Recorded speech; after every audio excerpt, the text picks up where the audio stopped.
Emily was just 9 years old, a girl with sunburned cheeks and wild hair who spent most of her afternoons racing through the open fields behind her family's old farmhouse. She loved the smell of dry grass, the feel of dirt on her palms, and most of all she loved Max, a large German shepherd with a deep bark and soft eyes who had been her constant companion since she could walk. They were inseparable, a girl and her dog moving as one through meadows and muddy trails, through storms and sunshine.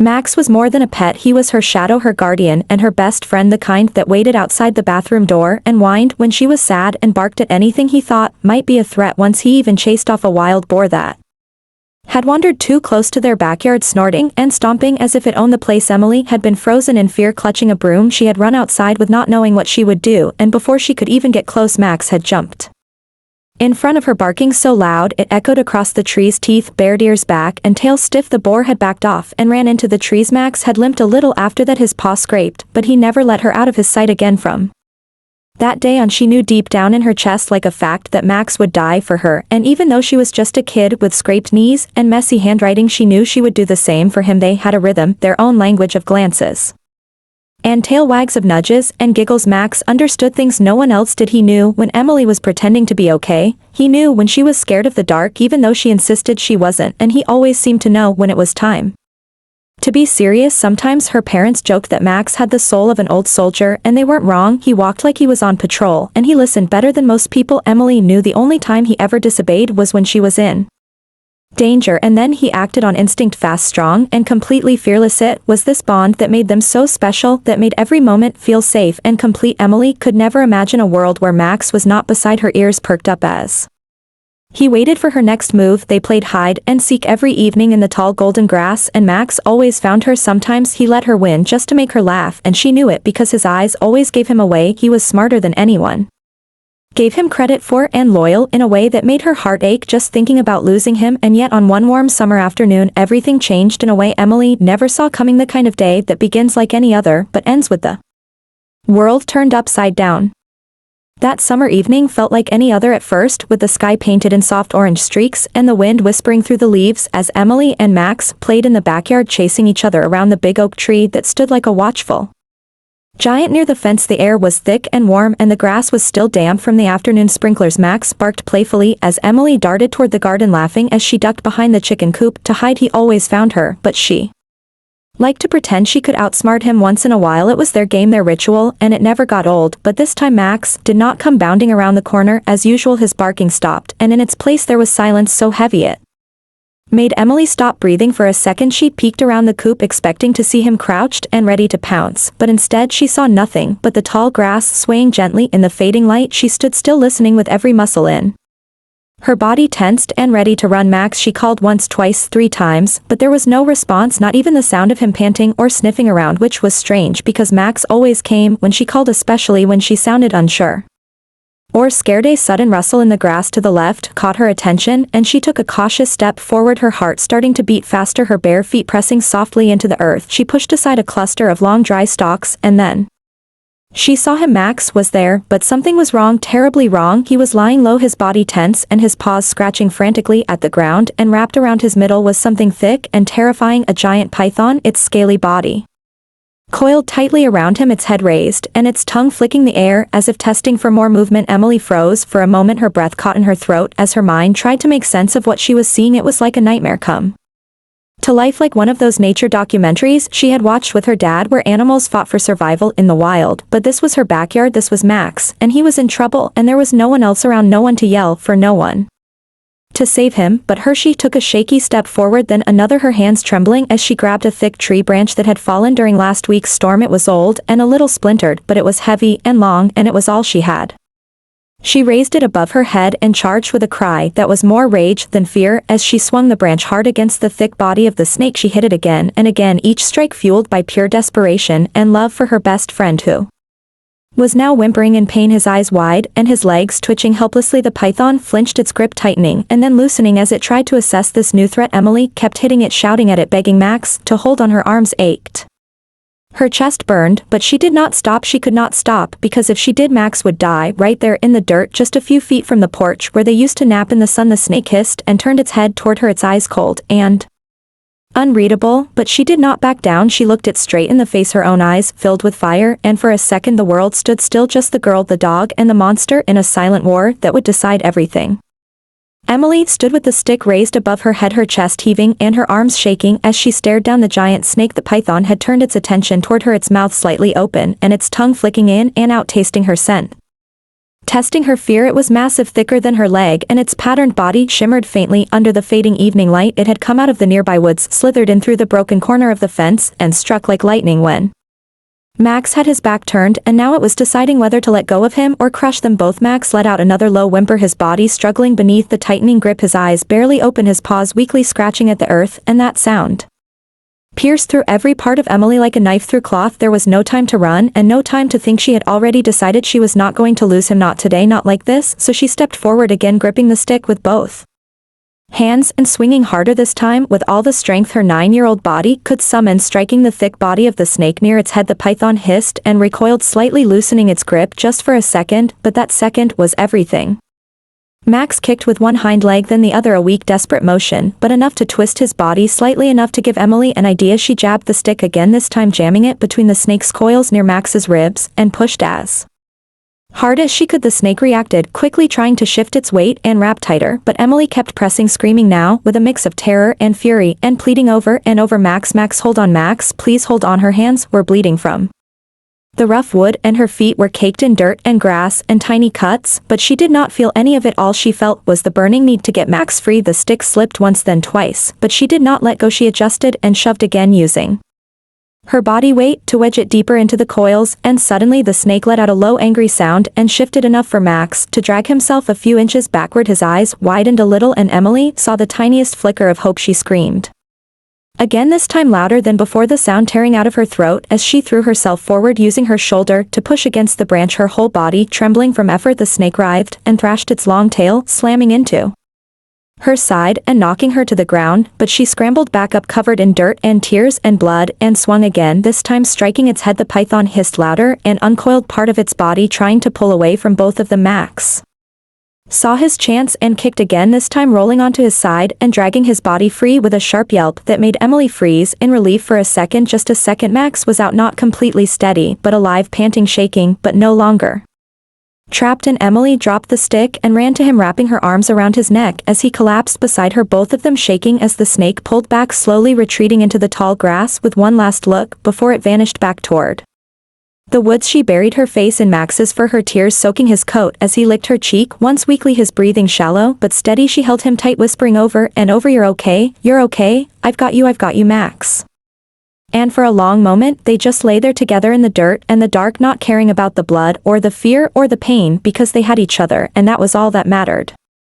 The sky had darkened into a deep purple as Emily sat in the grass, her arms still wrapped around Max, who was breathing in slow, shallow bursts, his body warm but trembling against her chest. She could hear her own heartbeat in her ears like a drum, growing louder with every second, and still she did not move. She just held him there, her face pressed into his fur, whispering soft words over and over as if her voice alone could keep him alive. She could feel the sweat and dirt on her skin, the stinging in her hands and knees, and the strange stillness that had taken over the yard after the snake vanished back into the tree. Her body ached, her arms heavy like they were made of stone, but she refused to let go, not even when she heard the back door swing open and her mother's voice calling her name, sharp with worry and fear. Emily, she called again, louder and more urgent, and then her footsteps pounded across the porch, followed by the sudden gasp as she reached the edge of the garden and saw them huddled in the grass. Emily, are you okay? She shouted, already kneeling beside her daughter, eyes wide with panic and confusion. What happened? What is that on your arm? Are you bleeding? Emily looked up, her face pale and streaked with tears, her voice barely above a whisper. Mom, it was a snake, a big one. It got Max, but I got him out. I hit it with a stick, and I think I hurt it enough for Max to escape, but he's not moving much, and I don't know what to do. Her mother pulled out her phone with shaking hands and called Emily's father, who was still at the hardware store in town, and then she called the vet and then animal control, her voice quick but clear, while her other hand never stopped stroking Emily's hair, trying to comfort her and figure out where she was hurt the most. But Emily kept shaking her head, pointing at Max. He needs help, he's hurt, please hurry. Within minutes her father came speeding up the dirt road, his truck bouncing over the potholes and pulling to a stop with a cloud of dust around it. He ran straight to them without a word, crouched down beside Max and gently slid his arms under the dog's body, careful not to press on his ribs. Max whimpered softly but did not resist as he was lifted into the truck. Emily climbed in after him, refusing to let go of his paw as her parents drove to the emergency vet 20 minutes away, each minute feeling like an hour as the night pressed down around them. The clinic was bright and cold and smelled like medicine and bleach and fear. The vet took Max from Emily's arms and rushed him into the back while she and her parents waited in the small room filled with posters of smiling animals and shelves of colorful treats that felt completely out of place. Emily sat on the floor, knees pulled to her chest, hands wrapped in paper towels her mother had used to clean the blood, her father pacing back and forth, glancing at the clock every few seconds. Finally, after what felt like forever, the vet returned with a tired smile on her face and a clipboard in hand. Max is going to be okay, she said. His ribs are bruised and he's dehydrated, but there's no internal bleeding and nothing broken. You got to him just in time. She looked at Emily with something between awe and disbelief. Most adults would have frozen, but you saved his life. Emily nodded, once too tired to speak, too overwhelmed to cry, and when they let her in to see him she sat by his side, her fingers resting gently on his fur while he slept, his chest rising and falling in a slow, steady rhythm, and for the first time that day she finally allowed herself to breathe. The next morning the sun rose slowly over the hills, casting a warm golden light across the small town, but Emily barely noticed it. She had spent the night curled up in a blanket in the corner of the animal clinic room where Max was resting. Her parents had taken turns dozing in the chairs beside her, speaking in hushed voices, and stepping out occasionally to take calls from neighbors who had heard bits and pieces of the story. By now everyone seemed to know that something had happened. Something big, and when her father returned from one of those calls his face looked different, like the weight of what had happened was just starting to settle on his shoulders. Emily rubbed her eyes and stood slowly, her legs stiff and her arms sore. But the first thing she did was walk to Max's side. He was awake now, his head lifted slightly and his eyes following her every move. His tail gave a faint wag when she touched his paw, and she smiled even though her body still hurt everywhere and her throat felt raw. She leaned down and whispered, "Good morning, buddy. You scared me so bad, but you're okay. Now you're safe now, and I'm not going anywhere." The vet came in and checked his vitals again, her smile soft and proud as she looked at the pair of them. She said Max would need a few more days of rest and observation, but he was strong and lucky and clearly had someone who loved him enough to fight a monster with her bare hands. Her words made Emily blush and look away, but her mother squeezed her shoulder and said that it was true. She had never seen anything like it, the way Emily had acted, without hesitation, without fear, with only love and courage and instinct. Later that day reporters started calling. The story had reached the local news station, and someone from the sheriff's office had posted a warning about a large python seen near the neighborhood. That same night animal control officers arrived to search the woods behind the house. They found the broken fence, the flattened grass, and even a trail that the snake had left as it slithered back into the trees, but no sign of the creature itself. Emily didn't care about the interviews or the news trucks or the microphones they tried to put in her face. All she cared about was Max, and every time someone asked her how she found the courage to fight a snake she just shrugged and said, "Because he would have done it for me." That afternoon she finally returned home with her parents and Max riding gently in the back seat with a blanket beneath him and his head resting on her lap. The house felt strange, quieter than usual, as if it too had gone through something and come out changed. They laid Max down in his favorite spot by the window and gave him fresh water and food and a new pillow. Emily stayed right beside him all day, watching him sleep, listening to the wind and the occasional car passing by, while inside her head everything played over and over. The look in the snake's eyes, the sound of Max struggling the moment she thought she might lose him, but he was here now, alive and breathing and warm against her side, and that was enough for her. She did not need awards or cameras or headlines. She did not care about becoming a hero. She was just a girl who had made a promise, without ever saying it out loud, a promise to protect the one who had always protected her. The next few days moved slowly, like time had decided to stretch itself out and let everything settle. Emily stayed home from school, not because she asked to, but because her parents said she needed rest, though everyone knew she would never leave Max's side unless she had to. She spent her mornings sitting beside him with her sketchbook in her lap, drawing pictures of him as he slept, his eyes fluttering open from time to time, just enough to check on her before drifting back to sleep. Her parents brought her snacks and juice, and neighbors began dropping off food and little cards with kind words and curious questions about the story they had all heard by now. One morning a white SUV with a county logo pulled up to their driveway, and a woman in uniform stepped out holding a clipboard and a small box. Emily watched through the window as her mother greeted the woman and spoke in soft tones, with her hand occasionally gesturing back toward the house. After a few minutes her mom came back inside holding the box and smiling in that tired but proud way that grown-ups do when something heavy finally feels a little lighter. "Emily, this is for you," she said, and handed her the box. Inside was a shiny medal and a letter with A gold seal at the bottom from the mayor's office. The words were full of praise and admiration, calling her brave and selfless and heroic, and while Emily didn't care much for the spotlight, she held the medal in her hand for a long time quietly.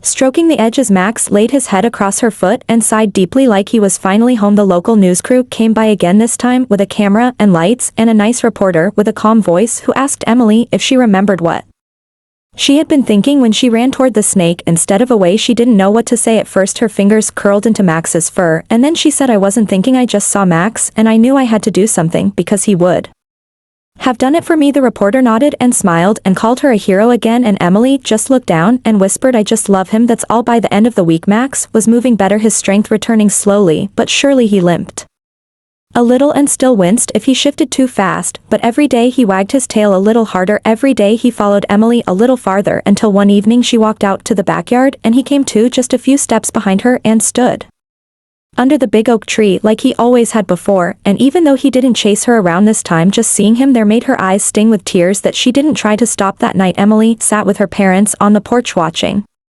the stars while Max lay at her feet chewing on his favorite toy, and her father told her softly that what she did would stay with her for the rest of her life, not just because it was brave, but because it showed who she really was deep down inside. Someone who loved fiercely, someone who didn't give up, and someone who would fight for the things she cared about no matter the cost. Emily looked at Max, then at the sky, then back at her dad, and said, "I didn't know I could be that strong." And he smiled and told her, "You always were, you just didn't need to be until now." By the start of the second week, Max was almost back to his old self. His steps were steadier, his tail wagged with more excitement, and he even barked at the delivery truck again like he used to before everything changed. Emily followed him everywhere with careful eyes and quiet steps, still afraid something might go wrong, still carrying the memory of that night like a shadow that clung to her skin. Even as the days grew brighter, the house had returned to its rhythm, but it was not quite the same. Something in the air had shifted, a sense that everything from that moment on would be a little more precious, a little more fragile, and a little more filled with meaning. Her parents spoke often in hushed tones about how close they had come to losing him, and how incredible it was that Emily had reacted the way she did, and though they tried not to say those words around her, she heard them all the same and held on to them quietly in the small pocket of her heart where she kept the scariest part of the story, the part where Max had gone, still the part where she had thought she might be too late. One afternoon, a group of children from her school came to visit, bringing handmade cards and flowers, and even a big poster signed by every student and teacher in her grade. The poster read, "Welcome back, Max," and had little drawings of him surrounded by hearts and stars. Emily smiled as she looked at each name, each scribbled note that said, "You are brave, and Max is lucky, and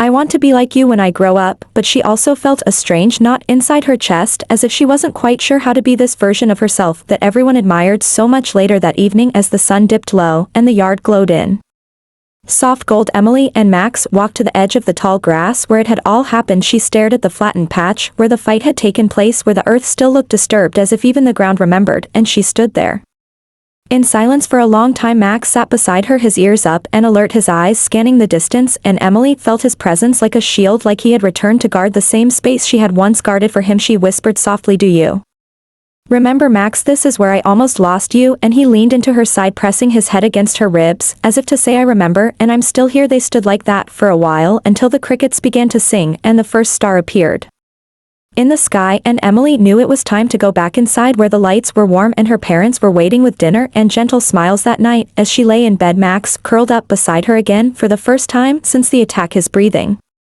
calm and even his body warm against her legs. She reached down and rested her hand on his head and said, "Thank you for staying with me, for not giving up." And even though he did not answer, she knew he heard her, she knew he understood, and in the quiet that followed as the world outside their window faded into night, she closed her eyes with a heart still bruised, but full and safe in the knowledge that they had made it through the worst together.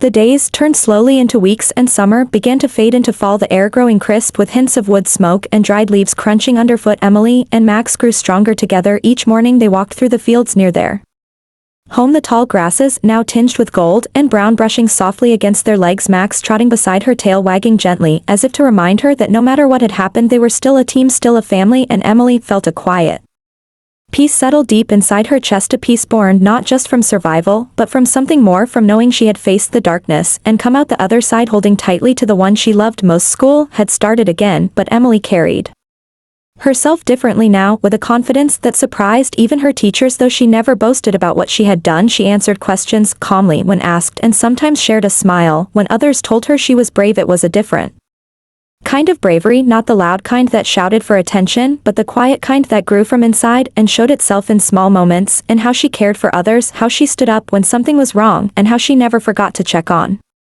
Max. Even when the day was long and tiring, one afternoon Emily and her parents took Max to the park where children ran and laughed and dogs chased balls and life moved with the easy rhythm of a new season. Max played gently, chasing a butterfly while Emily watched from the bench, her heart full and her eyes shining with something like hope. She knew that there would always be fears, there would always be moments when the past came back to bite, but she also knew that love was stronger than any snake, stronger than any danger, and it was that love that had saved them both. That night, as she lay in bed with Max curled up beside her, she thought about the summer and the night that had changed everything. She thought about the strength she didn't know she had, the fear she had faced, and the courage she had found, and she whispered softly into the dark, "Thank you for staying with me, for not giving up, for being my best friend." And she felt Max's warm breath against her hand, and she knew that no matter what the future held, they would face it together. And so the brave little girl and her German shepherd lived on, their days full of quiet adventures and simple joys, their bond unbroken, and their story one that would be told again and again, a story not just of fear and danger, but of love, courage, and the unshakable power of never giving up.